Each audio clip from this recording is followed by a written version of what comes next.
आता कर्करोगावर उपचार होणार अत्याधुनिक आणि परवडणाऱ्या दरात कोल्हापुरात सुरू झालंय क्युरा लाईफ कॅन्सर सेंटर। नामांकित medical oncologist doctor Akshay Shivchand यांच्या मार्गदर्शनाखाली chemotherapy, targeted therapy, immunotherapy, hormonal therapy आणि सर्व प्रकारच्या कर्करोगावर खात्रीशीर उपचार। Cura Life Cancer Centre, Rajarampuri 8वी गल्ली, कोल्हापूर। संपर्क 90 286 10 470।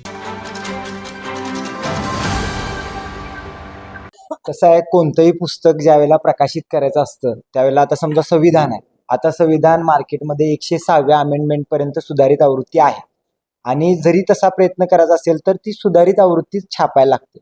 ह्यांनी जाणीवपूर्वक खूप अगोदरची जवळजवळ मला वाटते पानसरे हयात 2015 पर्यंत होते, तर 2006ची आवृत्ती मधला बराच भाग ह्याच्यामध्ये घेतलेला आहे। खरं तर ताईंनी सांगितल्याप्रमाणे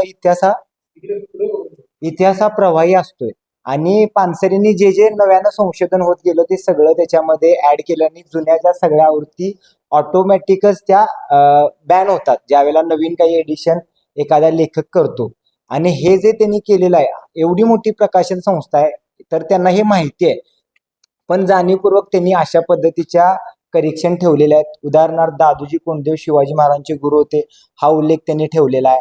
त्याच्यानंतर पानच्या पान गाळलेला आहे आणि अनेक पानं याच्यामध्ये ऍड केलेली आहेत, 8-8, 10-10 ओळी ज्या आत्ताच्या अलीकडच्या कुठल्याही प्रकाशनाच्या आवृत्तीमध्ये म्हणजे ज्या 3 प्रकाशन संस्था हे पुस्तक छापतात त्या कुठल्याही आवृत्तीमध्ये 10-12 वर्ष जरी आपण अगोदर गेलो तर तो उल्लेख तुम्हाला सापडणार नाही। ते सगळे उल्लेख यांनी जाणीवपूर्वक ठेवलेले आहेत।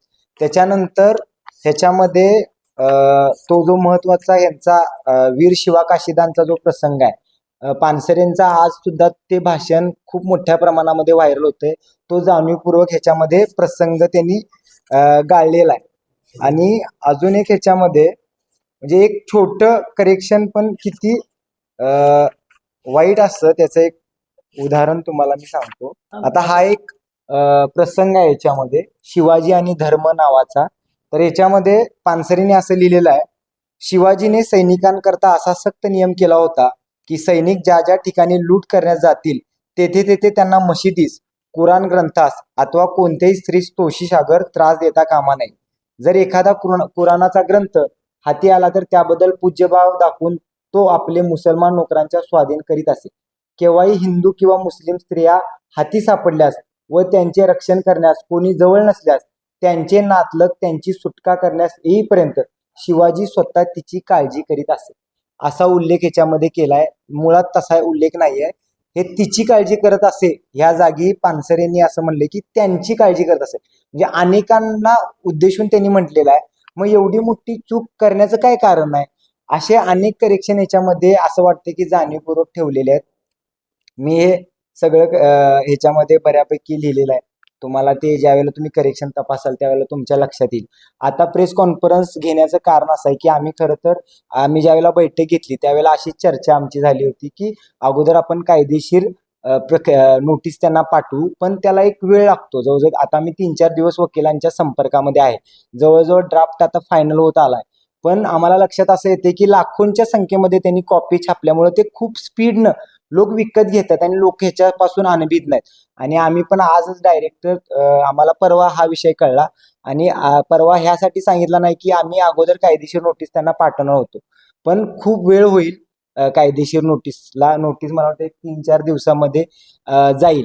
आणि फक्त त्यांनाच नाही तर अशा पद्धतीनं ज्यांनी कॉपीराईट कायद्याचं उल्लंघन केलेलं आहे, ज्यांनी अशा पद्धतीनं छेडछाड केलेली आहे, तर त्या सगळ्यांना कायदेशीर नोटिसा हे करणार आहे। आता अंदाजे हे 20 पेक्षा जास्त भाषेमध्ये हे पुस्तक उपलब्ध आहे, तर ते सगळे पुस्तकाचं जे प्रकाशन आहे तर ते थांबवायचं जी नोटीस आहे ते ह्यांचे उमा पानसरे यांच्याकडेचे जे कॉपीराइट्स आहेत त्या ह्याची नोटीस काढतील, कारण की त्या सगळ्या प्रती आम्ही अगोदर चेक करू आणि त्याच्यामध्ये जर काही छेडछाड असेल, काही करेक्शन असतील तर त्या करेक्शन चेक केल्यानंतरच त्यांना परत आपण परवानगी वगैरे ही देणार आहे।